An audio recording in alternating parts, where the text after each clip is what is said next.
We want to welcome Michael Ramsey, who's running for Big Corkscrew Seat 1 Fire District seat. We want to welcome you to the editorial board at the Naples Daily News. Michael, if you could take the first couple of minutes here and tell people about your background and your time here in Collier County. Yes, my name is Michael Ramsey. I've lived in Collier County for approximately about 30 years now. I came down in about 84. Initially, I was a wildlife biologist with the Florida Game and Fish Commission, and then I migrated from that job to environmental manager, ecological manager with a large corporate agricultural farming operation. And then from there, I've started my own ecological environmental consulting business, which I've been running in Collier County since 1997. I have extensive knowledge in prescribed fire burning and wildfire situations. I'm certified to do that. I have extensive knowledge in environmental management of hazardous materials. I am a certified OSHA Level 5 hazardous materials incident commander, which is an individual rated to clean up toxic chemical spills or other types of hazardous materials. I've also been a trainer instructor in OSHA Level 5 for the last 7 years. And we routinely go through and recertify about 100 people a year to undertake this. In the private sector, if you have hazardous chemicals on your property, you have to either have a contractor on contracted to take care of chemical spills, or you have to train your personnel on site in the private sector. And I'm one of the ones that does the training on site for the private sector. In the private sector, as opposed to the fire districts, we do mitigation and remediation. We take care of the chemical spill from beginning to end, whereas the fire departments in their operations only mitigate it. They stop the spill, and somebody else has to come in and do the rest of that. Since that time, I've also become I'm also a jurisdictional wetlands specialist for state of Florida and the federals. I go out and delineate where wetland lines are for possible future purchases of property and or feasibility analysis for development. And in the last 7 years, I've been very active in the Golden Gate Estates Area Civic Association. For the last 2 years, I've been the president, and for the 3 years prior to that, I've been the vice president. And we're very active in the community, preserving the estate's rural way of life. What got you interested in running for the fire board? What got me interested in the fire board was, and I've been tracking the operations and decision making of the fire districts around our subdivision for the last 7 years. And I became very disappointed and very concerned in the last 4 years with the operations and decision making at Big Corkscrew Island Fire District. They have lost money for 4 straight years. They don't seem to be able to grasp how to get into fiscal management and deal with that issue. Second, in the last 4 or 5 years, I've noticed that they seem to be more and more distant from the residents and the population, and that concerns me because when you are a custodian of the public's money and a decision maker on a policy board, you need to be in contact with your constituency and your residents. That seems to be a growing isolation here. Well, can you give me an example, or how does that manifest itself for someone that lives out there? In the estates in the Big Corkscrew Island Fire District, we are 134,000 acres, primarily of residential. We are not a homeowners association. We were platted prior to 1960, in 1960, prior to all the current rules and regulations for subdivisions. So there's no real homeowners association. So out there in this area, if you're not going out and talking to your constituents or your people, there's not a regular basis to interact with them. So if you're not going out and talking to them, they're not hearing you. So in the last 4 or 5 years at the Big Corkscrew Island monthly board meetings, I've been the only one there representing the group out there. And I don't see them trying to go out and take their message to the people. Like outreach, public outreach, showing up at meetings. Well, it seems to be it seems to be a responsibility for an elected official. If you take that job and you're trying to make decisions for your constituency, you need to be in touch with them. And if they're not coming to you, you need to go out and talk to them. I don't see that happening, and that is a concern. How would you go about doing that if you were on the board? How would you go reach out to people? Well, one of the things I've noticed on the board, you can go out and talk to them. We have 4 HOAs in that big Corkscrew Island Fire District. You can go out and talk to them. All you got to do is call up and ask. There are 2 civic associations, or maybe 3 if you include the Golden Gate City Civic Association. You can request to go talk to them. In my tenure as president and vice president at my civic association, Golden Gate Estate Civic, I've had the hardest time getting these guys to come talk to us. They really don't want to come out and talk. So there needs to be more effort made to stay in contact with your constituent base. I think I can do a lot better job of that, and I will make an effort to do that. We meet monthly at my civic association, and I have invited all the district commissioners from all the districts involved, and they rarely show up. Is that why you decided to run against this particular commissioner who's there now? Why did you choose to run in this particular race? In this particular race, I chose to run against this incumbent because, as I just explained, I don't believe he is making the effort to outreach to his constituents. And I believe he's also, since he doesn't have a business background, he's a firefighter type, currently employed as a firefighter, I believe. He doesn't have a lot of business background of financial management, and I think that's the reason there's been some issue with the organization losing money for the last 4 years and pulling out of reserves and not finding a better financial strategy. In fairness, I mean, the recession they just had less money to work with to an extent. Do you give any slack on that front, or do you feel like they should have been able to address their needs without, even with the economic downturn? In 2010, because of the economic downturn, Big Corkscrew Fire District came to our civic association and asked for our help to raise the millage from 2.0 to 3.75. In that presentation, they had stated and promised that they would use that increase in millage and tax money to maintain an adequate level of fire service. And that they would not try to undertake any other programs or do anything else with that extra money without the public's approval. It would, without the constituents' approval, but it would be primarily focused on maintaining an adequate level of fire service response. They have not done that. They have tried to do other projects, and they did not come to us. So apparently, they are not paying attention to what they said. So in fairness, if that is the issue, and there is enough money there, the 2 things they promised was they would reduce the tax millage back down, because my group out there, economically, we're still having a tough time because most of our mortgages are underwater. And a $200 or $300 reduction in an annual tax payment is very important at Christmas time, especially for my group, because we don't have the same economic activity as the rest of the districts. It's a lot different out there because we only have about, in Big Corkscrew, 15 acres of commercial area. That's it. There's 102,000 acres of ag. So, in all fairness, if that's the case, I believe that they could have done better fiscal management and tried other options, which they haven't done, to reduce the loss or to improve service or maintain an adequate level of service. I haven't seen that tried yet. Big issue, obviously, this time around is the proposed merger with North Naples. Where do you stand on that? I'm very much in favor of mergers for all the districts. I think it's it is one of the most fiscally sound things I've seen to merge all the independent districts. There is a huge overlap in administration. We can have a huge cost savings there and transfer it back to the taxpayer and improve service. It is a solid idea.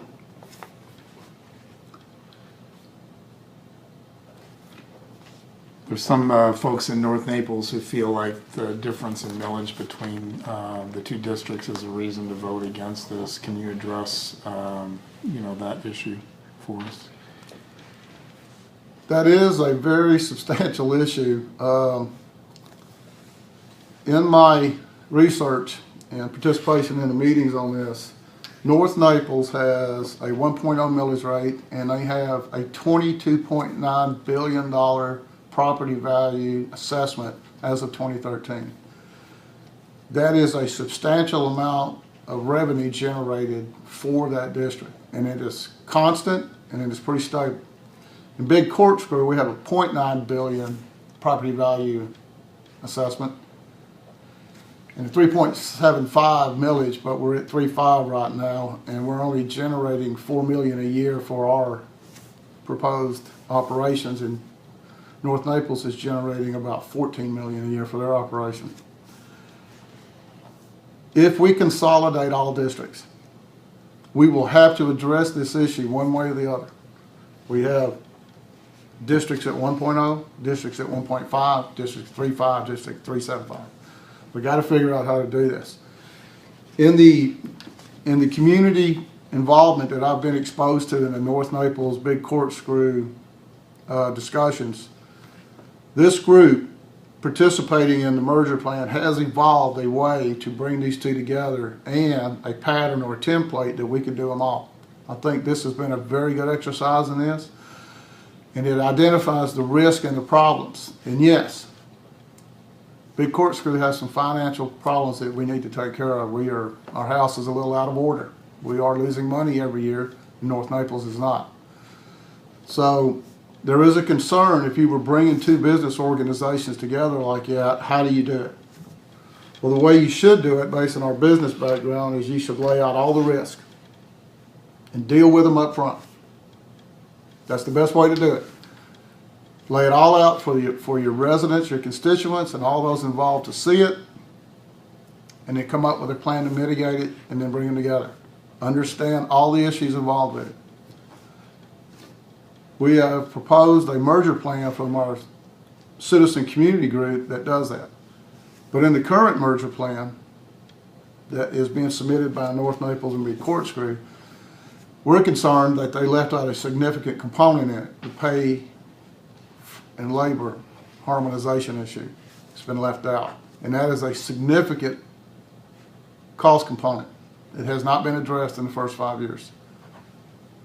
However, if we get people in there, and I include myself in this category, with a business background that's had to deal with this before, we can make this work.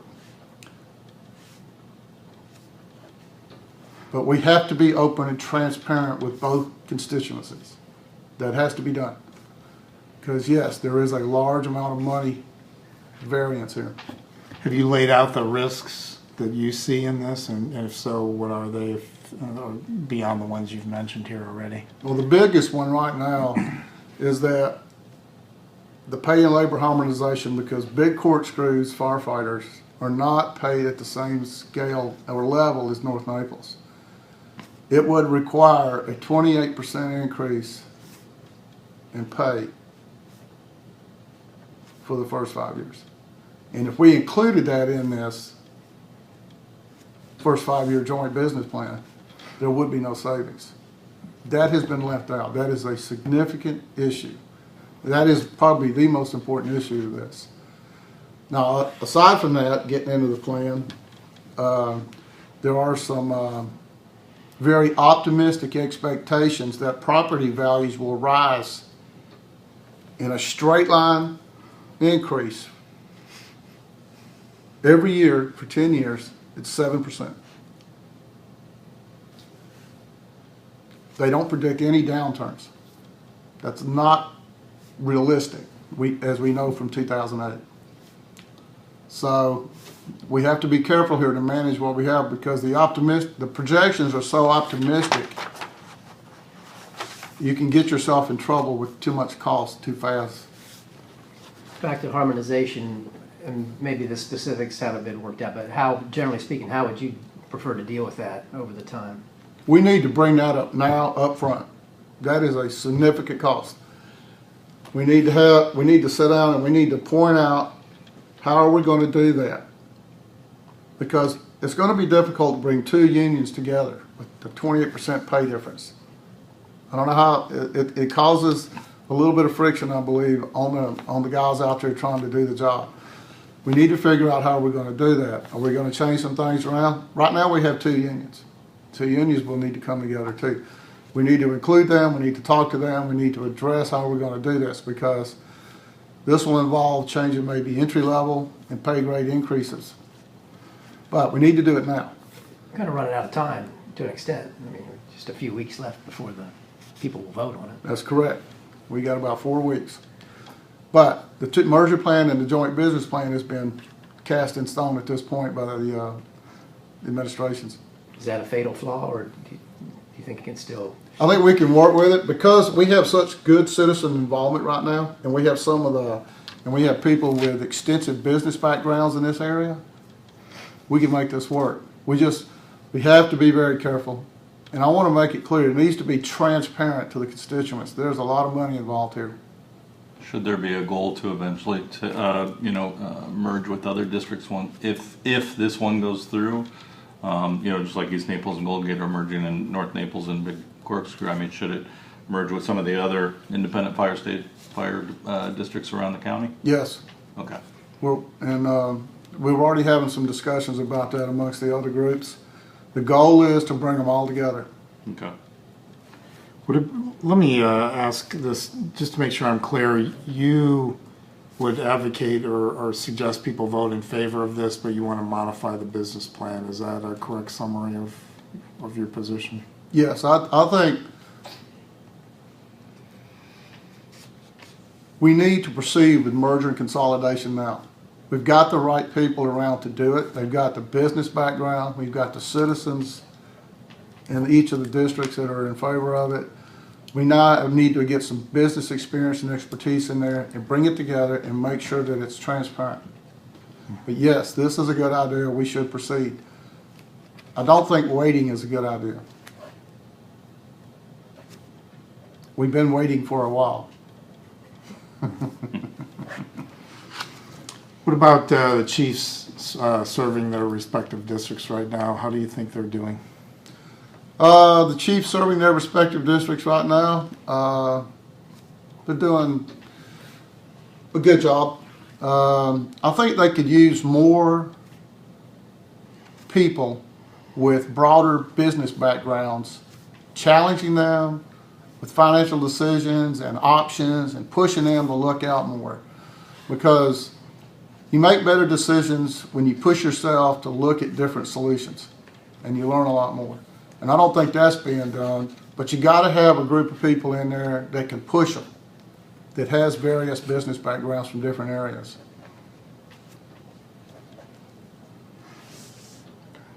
What's your working relationship with the firefighters themselves? How do you get along with the firefighters out there? Pretty good. I do a lot of prescribed burning and wildfire burning.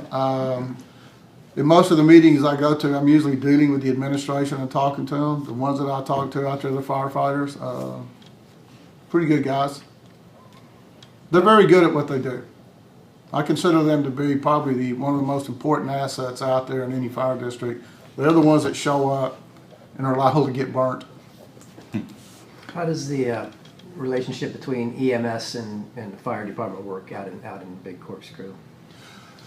Well, I was part of the East of 951 Horizon Committee, and I remember the fire districts coming in and EMS coming in, and you could feel the tension in the room. And there's been that tension there for a long time.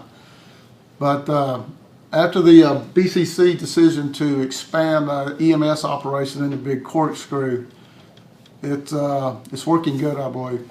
I think this is what we have to do to improve relationships. The citizens have to step up, get on the board, make these people understand we want these organizations to work together. It's mostly our responsibility, I think. We need to step up and then make it clear that's what we expect with our tax dollars. We want an efficient, harmonious operation. Just about hit 20 minutes here, Michael. Is there anything that you want to cover that we haven't covered up to this point, or any final statements you'd like to make? It was kind of surprising to me that I decided to run this year, but I think I picked a good year. I think I've got a good area. I think I got some good reasons. And I'm pretty well in touch with my community. I spend once a month talking to most of the estates and the civic organization. I think we can make some good improvements to this operation. I think we can improve and help the consolidation effort along. And hopefully I'll get elected and be able to try some of that.